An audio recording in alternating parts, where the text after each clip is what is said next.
TPLF fighters crossing border to Ethiopia. United Russian Party and Ethiopian Prosperity Party set to bolster ties.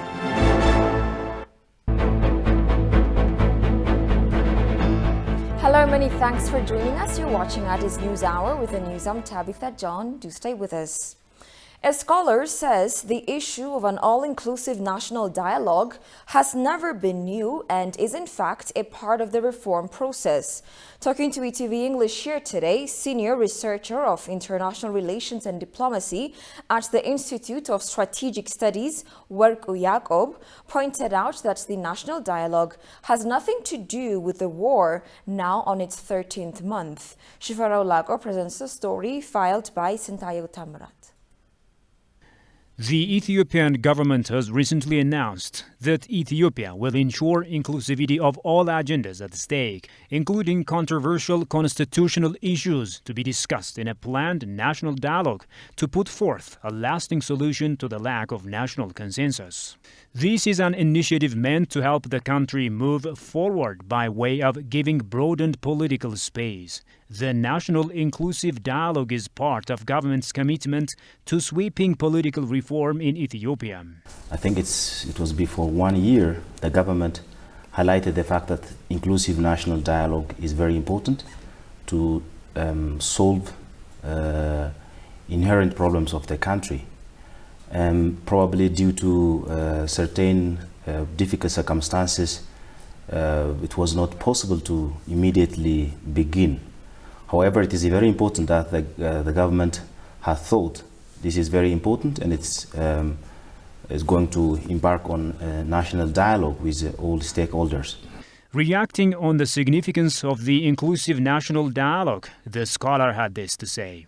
If all the actors who are going to be part of this national dialogue, they put aside their personal interests, and if they really work on solving the inherent problems of the country, for instance, some of the basic issues, for instance, it can be an issue of constitution, it can be the issue of a national anthem, or all other issues that many political elite of the country have been really having controversial views.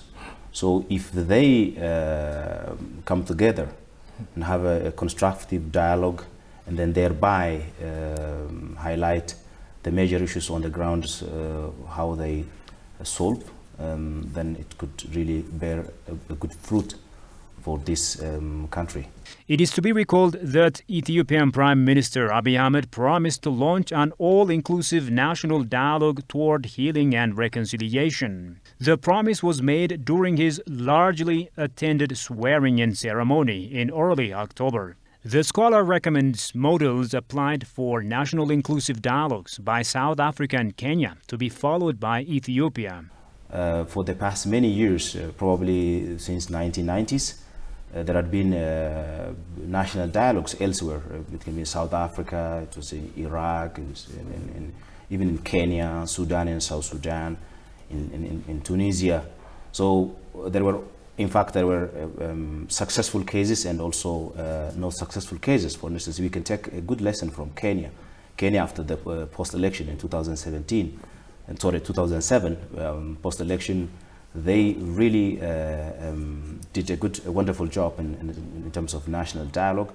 It was very concise, it was very precise, and it was all-inclusive dialogue among all actors. And as a result, they maintained to be successful with the national dialogue. Yet in South Sudan, somehow it was a failure. In 2014, al-Bashir tried, but he followed a different track, motivated by his own political belief and excluding all actors that do not buy his ideals. So when you follow improper procedures, the national dialogue is also, it can happen as a failure also. The consequences of the 2018 transition claimed many lives, even if the transfer of power itself was generally peaceful. Moreover, the transition still faces an uphill battle to stabilize and effectively govern the country. especially since reconciliation has not been high on the agenda. The United Nations High Commissioner for Refugees, UNHCR, admits that the fact that TPLF fighters recently crossed from Sudan to Ethiopia carrying its IDs has served as an alarm bell to apply stricter scrutiny on refugees. Talking to ETV, the UNHCR's Ethiopia representative, Mamadou Diane-Balde, further disclosed that refugee status is incompatible with active participation in armed conflict, adding that the incident was disturbing. Jerusalem Betzaha has sat down with the UNHCR representative and compiled the following story. Ethiopia is home to more than 800,000 refugees, mainly from neighboring South Sudan, Somalia, Eritrea and Sudan. Thousands of Eritrean refugees live in camps and outside of camps in Tigray state, but currently the refugee camps are reportedly being attacked by the terrorist TPLF. Defying international immigration law, the terrorist group has been killing, robbing, raping and abducting the refugees sheltered in various parts of the region. However, the international community, particularly the US and its allies, have opted to remain silent while the rogue group of the TPLF ravaged two regional states after invading them. As one of the UN agencies, the UNHCR's Ethiopia office has to say regarding the gruesome situation. Why you hesitate to condemn these atrocities of TPLF or the TPLF group on media? What I want to say to you is that there have been a lot of violations of right. Some you know, some you might not know, but we have quite a number of channels through which individuals concerned make their point, families, individuals, as well as ourselves. But I can say to you that for the time being, as the Minister of Justice has indicated, what we have, as well as the National Human Rights Commission, is that we have a very solid report and that report needs to continue. And I think there is a very clear vision from the government and we are supportive of that vision as part of the UN country team. We have our colleagues of the Office of the High Commissioner for Human Rights. We work with them very closely and we do believe that that impartial as well as neutral work will be carried. One of the manifestations of the TPLF's barbaric rule was the massacre meted out against the Amhara in Maikadra a week after the attack on the northern command of the Ethiopian army back in November last year. Those who spearheaded the genocidal act were local youths known as Samri, aided by the local administration and the so-called Special Force. They went door-to-door killing those they identified as having Amhara and Walqite identities. However, those TPLF fighters crossed to the Sudan only to come back carrying IDs issued by the UN refugee agency, UNHCR. The number of registered Ethiopian refugees in Sudan has been decreasing, but it said it doesn't know their whereabouts. Talking to ETV, Mamadou Diane-Balde said that refugee status is incompatible with active participation in armed conflict, but that the incident was alarming enough to serve as a painful lesson. We are alarmed by that and we are concerned by these actions and we have taken as much as we can within our possibilities. Yes, we have a control mechanism. We work with the government of Sudan. I was recently with my counterpart in Sudan. We have conversations, we advise them, we provide them with support so that refugees are not engaged into this. But you know, Sudan is also a very large country. It's like Ethiopia. So you cannot say you can control everyone at the same time. So I would say to you that our colleagues, our partners are doing their best, but the people who are engaging into hostilities are absolutely not refugees. They were refugees, but from the time they do that, they are no longer refugees. Given the double standard and complicity exhibited by the West and some of the multilateral organizations like the UN during the third month-long war, many Ethiopians have been harboring doubts about the credibility of these institutions.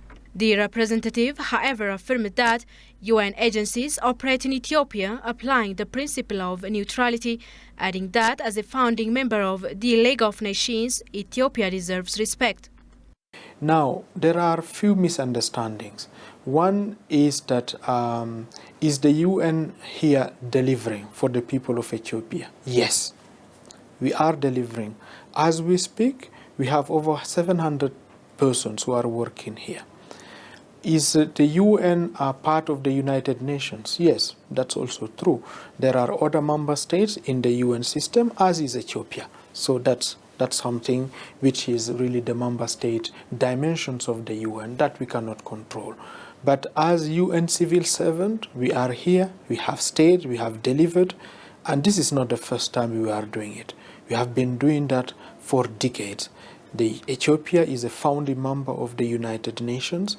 Ethiopia knows the United Nations perhaps better than any other country or as any other country. The UN has also been under fire for silence following months of looting and massacre in Afar and Amhara by the TPLF. The UNHCR has toured some of the liberated areas in those states and provided service for the displaced, says the representative. I have been here only for 3 months, but I have visited the Afar region where with the resident coordinator, humanitarian coordinator, we provided support. That was just 10 days ago. I have visited 2 months ago the Amhara region through Gondar, through Debark, where we have been providing support to the internally displaced persons, where we are relocating some of the Eritrean refugees. We have been working in the Oromia region. As we speak now, we are supporting returns and as well as reintegration. I would say to you that working for the UN, and Ethiopia is a founding member of the United Nations. Working for the UN for us is a privilege, and working in an impartial way, in a neutral way, making sure that we are really focusing on the people. This is what we do here. Mamadou Deambalde said the UNHCR will press ahead with its support for IDPs and Eritrean refugees located all over the war-hit northern Ethiopia. Russian ambassador to Ethiopia, Yevgeny Terekin, says any attempt of meddling in the sovereign affairs of either Ethiopia or Russia is entirely needless. This came today as the Russian Unity Party 20th anniversary was celebrated in Addis Ababa in the presence of diplomats and Ethiopian high government officials. Kazahun Chani has this report. United Russian Party 20th anniversary was celebrated on the New Year's Eve colorfully at the Russian Science and Culture Center in Addis Ababa in the presence of diplomats and Ethiopian high government officials. During the occasion, United Russian Party says it is working in partnership with the Ethiopian Prosperity Party to bolster the two nations' ties more than ever. As for the bilateral relations of our countries at the present moment, I should say that it is really very good. We're developing our contacts in all directions, in political sphere, on international arena. We are trying to develop economic ties and cooperation. We are taking efforts to revive our humanitarian cooperation, especially in the fields of capacity building and preparation of national specialists for Ethiopia. Also, we have certain ties in the sphere of defense, helping your country to enhance its defense capability. Prosperity Party head Adam Farah, on his part, compliments United Russian Party for its 20th anniversary, emphasizing the tremendous support of the government of Russia to Ethiopia in various ways in critical times. Adam said Ethiopia will work to strengthen the century-old cooperation between our two countries. First of all, on behalf of the leadership and members of the Prosperity Party and myself, I would like to congratulate you for the 20th anniversary of the United Russia Party. I would like to use this opportunity to thank the United Russian Party and Russia's government for their continuous support to Ethiopia and their willingness to further strengthening the relationship between the two countries and the two peoples. I believe that history will remember the unwavering support of the United Russia Party and Russia's government to Ethiopia during difficult times, including Russia's support at the United Nations Security Council and United Nations Human Rights Council. This has proven the principled position of Russia in sovereignty, territorial integrity, and non-interference in the domestic affairs of a sovereign country like Ethiopia. Thank you so much for that. Speaking at the ceremony, the Russian ambassador to Ethiopia, Evgeny Tarbakin, said Ethiopia is a country that has maintained its independence and sovereignty, adding his country would strengthen the two nations' ties. Attempts of certain countries to meddle into internal affairs of other countries is not something new in the international arena and in the history of international relations.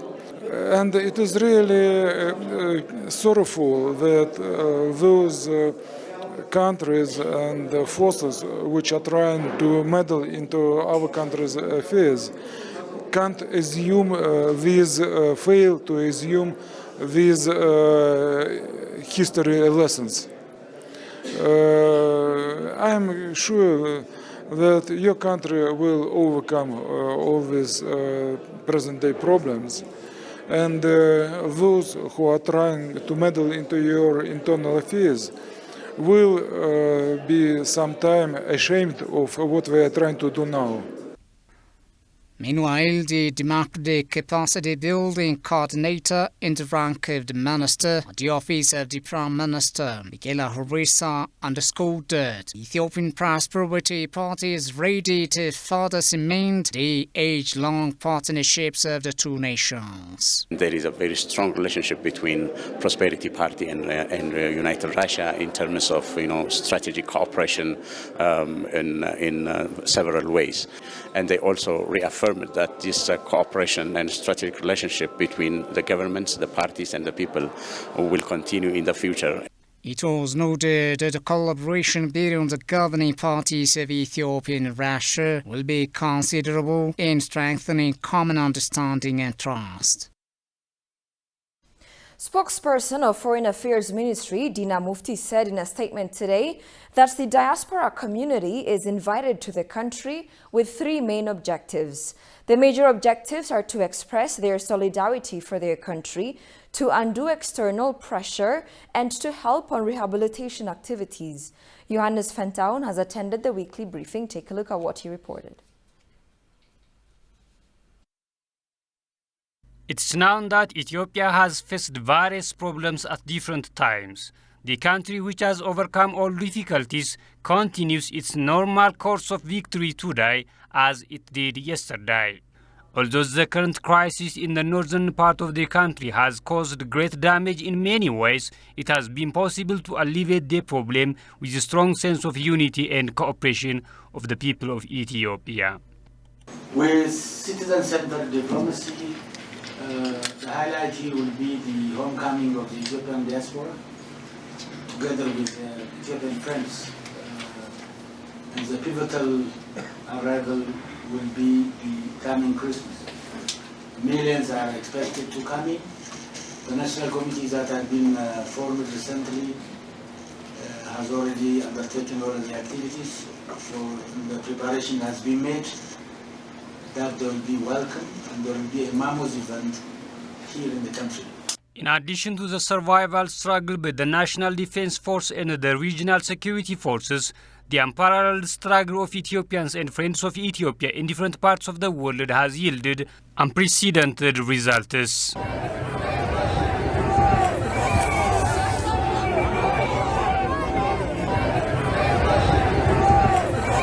Dina further said in a statement today that the diaspora community is invited to the country with three main objectives. The objectives will be expression of solidarity by the diaspora to their fellow compatriots in the country. There are expressions of support which they have started in the countries of residence against external pressure, and new pressure on Ethiopia. And their involvement and support for the rehabilitation process which will follow. These are the three major objectives, and of course there will be a possibility of envisaging the involvement, the massive involvement of the diaspora in the development efforts of the nations by way of attracting investment, tourism, appropriate technology, extra. Ethiopians who have shown the world how patriotism is expressed have received a homecoming challenge call from the Ethiopian government. They protested in front of the number of international organizations, palaces, and mass media outlets by speaking the truth about Ethiopia to the world.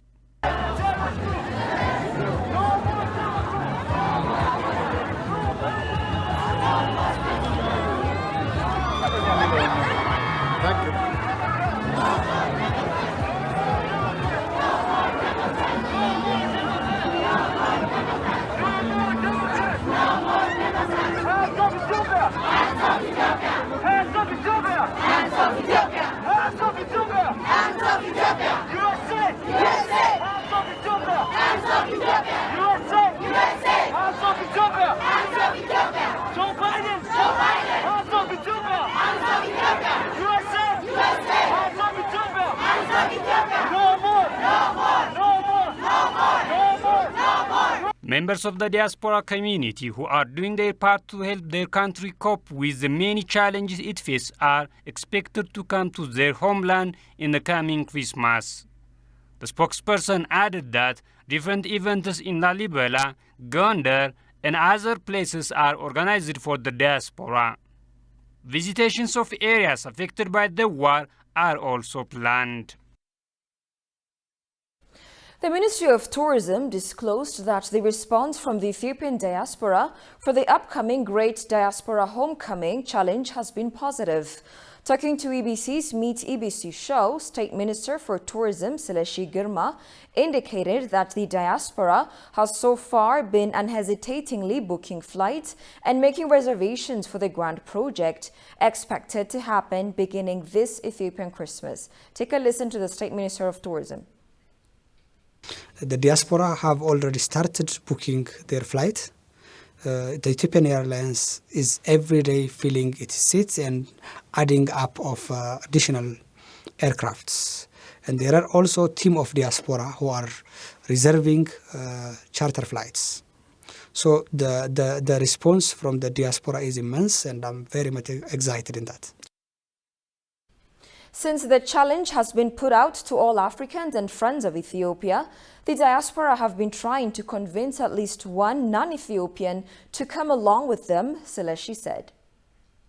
There is an idea that the Ethiopian diaspora, the Ethiopian, will also bring their friends, work colleagues, and some other foreigners to accompany them, to come together and show them what's actually happening in this beautiful country. At the same time, they will also bring their families. It's like a national call, whereby we want all Ethiopians to come and see, to support the government, to support their own people. But I'm not sure how many of them are able to convince their friends and bring who are originally from other countries.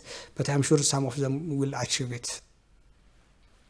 Despite the ambitious nature of the project in expecting huge number of diaspora to make it back home, the ministry is optimistic given the experiences of other countries and the enthusiasm being shown by Ethiopian diaspora. The project will see the light of day. There are experiences from other countries too. In a scenario of this kind, where there is a national call, where your prime minister invites to come home and meet and be with your own people, with your own families, and to support the nation, there is always a strong commitment and desire So there are experiences of this kind, and I'm also very much convinced in that, looking into the statistics that now the diaspora is booking, and the interest of the diasporas in organizing and mobilizing, globally to bring them to schedule their flights to come to Ethiopia. So it's all about commitment. We have more than 1 million diaspora living abroad, I think close to 4 or 5 million probably. So we are asking 20% of the diaspora to come. And it's not only this month, it's open in the coming months too. So I'm sure they will make it. And I'm also inviting them to come again. So Ethiopia is currently under attack, and as an African, when you see a country like Ethiopia under attack, then you should join in to support, because this is history simply repeating itself. What do I mean? Have you ever wondered why most African flags use the red, yellow, and green colors? Well, it was actually the Ethiopian flag that inspired the flags of many African countries like Ghana, Guinea, Cameroon, Mali, Senegal, Togo, Comoros, Burkina Faso, Seychelles, Guinea-Bissau, Sao Tome and Principe, Congo, Mozambique, Zimbabwe, Mauritania, Benin. Personally, as an African history enthusiast, I always refer to Ethiopia as the African whistleblower, because it was Ethiopians defeating Italians that was one of the main triggers of World War II. It was also Ethiopia's resistance against foreign occupation that inspired a lot of African countries to fight for their own independence. Even the Pan-African color scheme developed by Marcus Garvey was inspired by the Ethiopian zeal. Ethiopia is really standing on its own in terms of progress. They attack Ethiopia because they want to attack the Belt and Road Initiative. They don't want the Belt and Road Initiative to flourish, because if it does, it means Africa will change. It will change into a completely new paradigm. A lot of African countries still draw strength, and have always drawn strength from Ethiopia. And so when you see Ethiopia under attack, then know that the entire African continent is under attack. External relations are said to be a reflection of inner strength, so that it is imperative for Ethiopians to focus on the issue. This came at a panel discussion of Addis Work platform that is organized by the Office of the Prime Minister. State Minister of Foreign Affairs, Ambassador Redwan Hussein, has noted that diplomacy is being undertaken in a very deep state due to the war that the terrorist TPLF has waged on Ethiopia. Some international media have mentioned that they are spreading false reports on Ethiopia by holding a hidden agenda. At this time, Ethiopians have said that they can withstand the pressure from outside and inside because they are united. Therefore, he said that external relations are a reflection of internal strength. So there is a strong diplomacy in maintaining internal peace.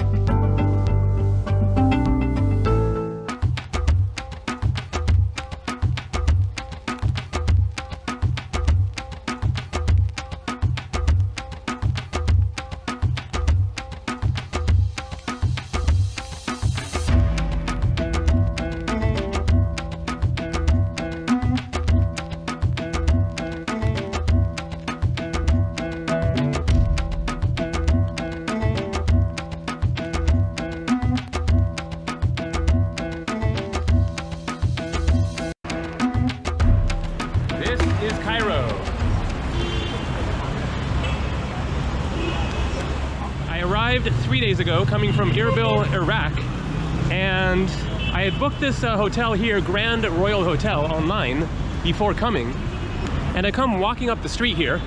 I had gotten a taxi from the airport and traffic was bad, and so he dropped me off a few blocks down that way, and I come walking up and I realize I recognize this square and the statue of the guy right there.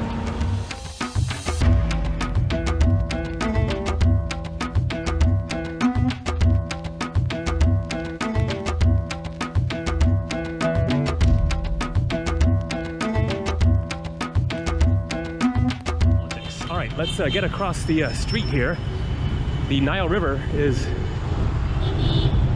right out there.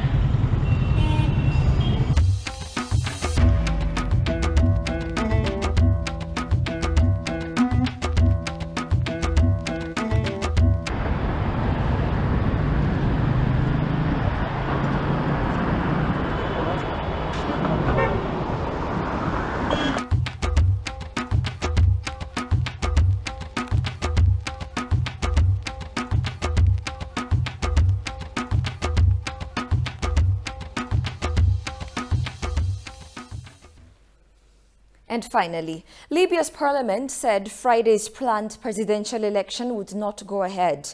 The announcement by the Libyan authorities has prompted reactions from the general population. The Electoral Commission proposed pushing back the voting day by a month. Daniel Kasahun has more. Large numbers of Libyans had already registered for voting cards for the election in what politicians on all sides in Libya have said is a sign of strong popular desire for a vote. However, with mobilizations in Tripoli and other western areas by armed groups, the collapse of the electoral process risks aggravating local disputes and triggering a new round of fighting. Factions, candidates and foreign powers have been talking behind the scenes about whether an election can take place with a short delay or whether a long postponement is necessary to reach agreement on the legal basis of the vote. Everyone was waiting for these elections to save Libya. We want a president elected by the people to govern Libya, who would be recognized by all states in the world, in order to get us out of this crisis.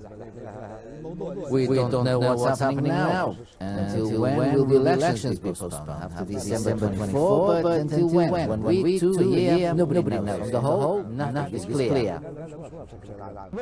We hope that the war won't return. We hope. War brings nothing but destruction, ruin and displacement, so we hope that it would return. The Electoral Committee's statement on Wednesday added that the government's mandate would expire on Friday. The date was set last year after UN-led peace talks held in Tunis. Nobody knows. On the whole, nothing is clear, complains Nabil al-Sharif Tarish, a grocer in Tripoli. The postponement has also raised concerns with the United States, France and Germany, warning against the risks of further delay. You're watching Addis News Hour. A quick reminder of the day's headlines. UNHCR says painful lessons learned from TPLF fighters crossing border to Ethiopia.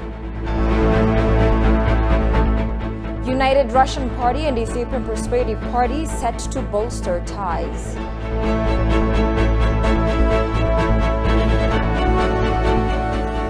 And Libya's parliament said Friday's planned presidential election would not go ahead.